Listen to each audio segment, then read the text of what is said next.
నిర్మాణాత్మక విమర్శ ప్రజాస్వామ్యాన్ని బలోపేతం చేస్తుందని ప్రధాని నరేంద్ర మోదీ ఉద్ఘాటించారు. ఎన్డీఏ ప్రభుత్వ 3 ఏళ్ల పనితీరుపై అనేక సర్వేలు, విశ్లేషణలు రావడంపై మనసులో మాట కార్యక్రమంలో హర్షం వ్యక్తం చేశారు. పర్యావరణ పరిరక్షణకు ప్రజలు కలిసి రావాలని పిలుపునిచ్చారు. స్వచ్ఛ భారత్ కల సాకారమే లక్ష్యంగా వ్యర్థాల నిర్వహణపై ప్రత్యేక శ్రద్ధ పెట్టాల్సిన అవసరాన్ని మోదీ గుర్తు చేశారు.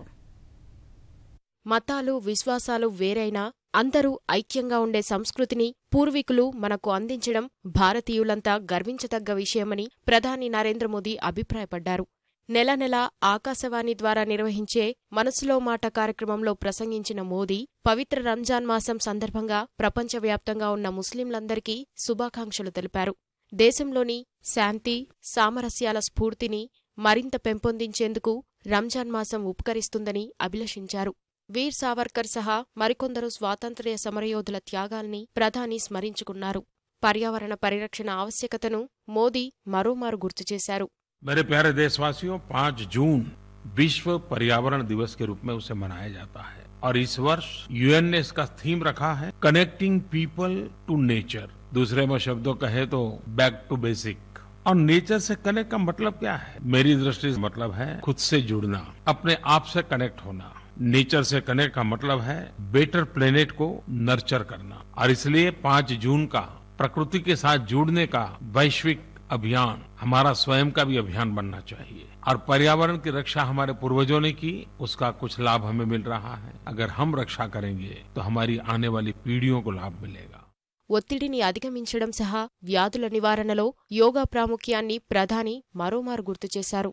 और मुझे भी लगता है कि जैसे हम लोगों ने सेल्फी विद डॉटर का अभियान चलाया था और एक बड़ा ही रोचक अनुभव आया था, ये 3 पीढ़ी की तस्वीर, योगा करती हुई तस्वीर जरूर देश और दुनिया के लिए कौतुक जगाएगी। आप जरूर नरेंद्र मोदी ऐप पर, माईगॉव पर 3 पीढ़ी जहाँ जहाँ योग करती हो, तीनों पीढ़ी के लोग एक साथ मुझे तस्वीर भेजें। कल, आज और कल की ये तस्वीर होगी जो सुहाने कल की गारंटी होगी। मैं आप सबको निमंत्रित करता हूँ। अभी अंतर्राष्ट्रीय योगा दिवस के लिए करीब 3 सप्ताह हमारे पास है। आज ही प्रैक्टिस में लग जाइए। 3 सप्ताह लगातार योग के विषय को प्रचारित करिए, प्रसारित करिए, लोगों को जोड़िए। एक प्रकार से ये प्रिवेंटिव हेल्थ केयर का आंदोलन ही है। मैं निमंत्रित करता हूँ आप सबको इसमें जुड़ने के लिए। స్వచ్ఛ భారత్ కల సాకారం దిశగా మరింత కృషి జరగాల్సి ఉందని ప్రధాని అభిప్రాయపడ్డారు. తడి చెత్త, పొడి చెత్తను వేరుచేసి వ్యర్థాల నిర్వహణ వ్యవస్థను బలోపేతం చేసుకోవాల్సిన ఆవశ్యకతను వివరించారు. ये जो कूड़ा कचरा है, इसको हम वेस्ट न माने, वो वेल्थ है, एक रिसोर्स है। इसे सिर्फ गार्बेज के रूप में न देखें। एक बार इस कूड़े कचरे को भी हम वेल्थ मानना शुरू करेंगे तो वेस्ट मैनेजमेंट के कई नए नए तरीके हमारे सामने आएंगे। स्टार्टअप में जुड़े हुए नौजवान भी नई नई योजनाएं लेकर के आएंगे, नए नए इक्विपमेंट लेकर के आएंगे। स्वच्छता की ओर हर बार नए कदम हमें उठाते ही जाना है। तब जाकर के हम गांधी जी जिन सपनों को देखते थे, वो स्वच्छता वाला सपना हम पूरा कर पाएंगे। ఎన్డీఏ సర్కారు 3 ఏళ్ల పాలనను విశ్లేషించిన ప్రసార మాధ్యమాలకు ప్రధాని కృతజ్ఞతలు తెలిపారు. 3 साल पूर्व आपने मुझे प्रधान सेवक का दायित्व दिया था। ढेर सारे सर्वे हुए हैं, ढेर सारे ओपिनियन पोल आए हैं।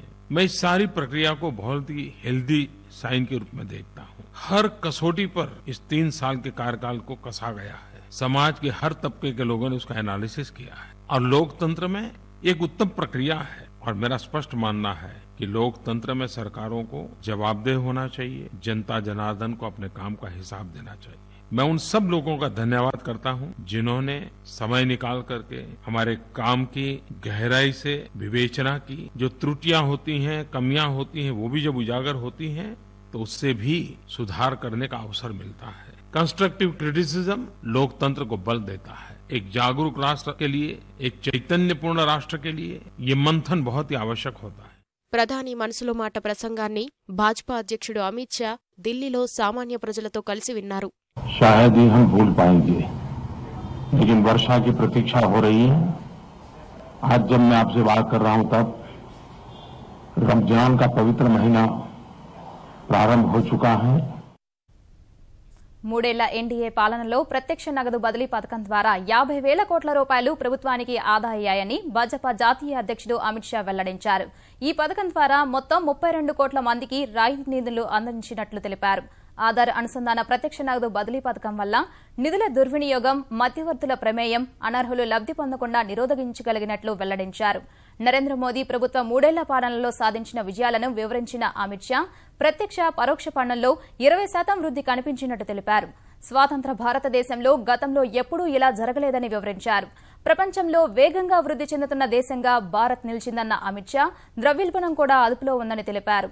యూరియా, బొగ్గు, విద్యుత్లో అత్యధిక ఉత్పత్తితో పాటు ఎన్నడూ లేనంతగా జాతీయ గ్రామీణ రహదారుల నిర్మాణం, వాహనాల తయారీ, సాఫ్ట్వేర్ ఎగుమతులు, విదేశీ మారక నిలువలు మోదీ పాలనలోనే గరిష్ట స్థాయిలను నమోదు చేసినట్టు షా తెలిపారు.